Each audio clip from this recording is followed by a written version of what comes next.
How to delete Gmail emails in bulk on iPhone. Hey everyone, welcome back to our channel. In today's video, I will guide you through the steps on how you can delete the Gmail emails in bulk on iPhone. So make sure to watch the video till the very end.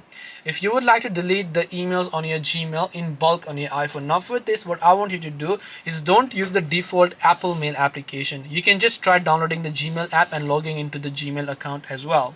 Once done, just long press on any of the email over here, as and when you long press on it, you'll enable this option here known as select all. Now when you select all, the first 50 is going to get selected, so you have to delete them 50 after 50. You cannot select 100 at a time because in the first place they only show 50. So once you select 50, you can just tap the trash icon from the top right in order to delete all those emails in bulk for the Gmail app on iPhone. This way you can delete Gmail emails in bulk on iPhone. Hope this video was helpful. If you have any questions, feel free to leave them down below. Thank you very much for watching till the end of this tutorial, and see you soon in the next video.